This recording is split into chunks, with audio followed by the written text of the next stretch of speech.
High, আমি সুস্মিতা। আমার নতুন মিনি ভ্লগে তোমাদের অনেক ওয়েলকাম। ঘুম থেকে উঠে ফ্রেশ হয়ে নিয়েছি। রিদ্ধা এখনো পাশের ঘরে ঘুমোচ্ছে। যদিও ঘুম থেকে ওঠার পরও আমাকে বারবার রিদ্ধার পাশে গিয়ে শুতে হয়। জানি না আমি ঘুম থেকে ওঠার পর কি করে ও বুঝে যায়। তাই বেশিরভাগ সময়ই বলতে পারো ঘুম থেকে ওঠার পরও আমি সকালে তেমন কোনো কাজ করতে পারি না। এমনকি রান্নাঘরে গিয়ে যে ওর খাবারটা বানাবো তারও কোনো উপায় নেই। আজও বেশ কয়েকবার ওর পাশে গিয়ে শুয়েছি, 10 মিনিট করে থেকে আবার চলে এসেছি। আর এর একটা বড় কারণ হলো ওর পাশে বেশিক্ষণ শুয়ে থাকলে আমার নিজেরই ঘুম পেয়ে যায়। আর এখন চলে এসেছি একটু ছাদে। সকালবেলা এসে ফুলগুলো না দেখলে না আমার মনটাই ভালো লাগে না। সারাদিন রিদ্ধার পিছনে চলে যাওয়ায় আমার কাজগুলোর তেমন কোনো যত্নই আমি করতে পারি না। কিন্তু এই ভোরের আলো যখন এই কাজগুলোর উপর এসে পড়েছে, এখানে অদ্ভুত সুন্দর লাগছে। তবে আজ ভেবেছি কাজগুলোকে একটু সময় দেব। তার আগে যে জামা কাপড়গুলো দিয়েছিলাম সেগুলো ভালো করে তুলে নিই। যেহেতু রাতেই জামা কাপড় ধুয়ে দিই, খুব বেশি সময় রোদে রাখার প্রয়োজন নেই। 1 ঘন্টা মতো রাখলেই শুকিয়ে যায়। আর 3-4 দিন হলেও একটু খোল ভিজিয়ে রেখেছিলাম, ভাবলাম সেগুলোই আজ গাছগুলোতে দিয়ে দিই। আর এই খোল জল হলো গাছের খুব উপকারী খাদ্য। নিয়মিত দিলে গাছের গ্রোথ ভীষণ ভালো হয়। তো নিচে এসে রিদ্ধার খাওয়ার কমপ্লিট করে ওকে খাইয়ে এখানে বসিয়ে দিয়েছি।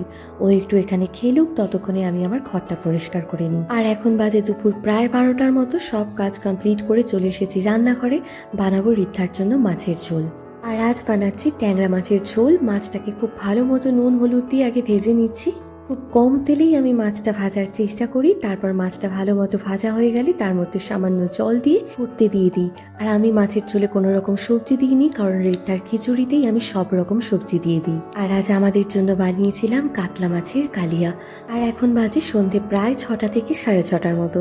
রিদ্ধা ঘুম থেকে ওঠার পর ওকে খাইয়ে দিয়েছি। রোজই ও হারমোনিয়াম নিয়ে বসতে চায়, কিন্তু রোজ রোজ আমার সময় হয় না। তাই আজ ভাবলাম ওকে একটু হারমোনিয়াম নিয়ে বসি।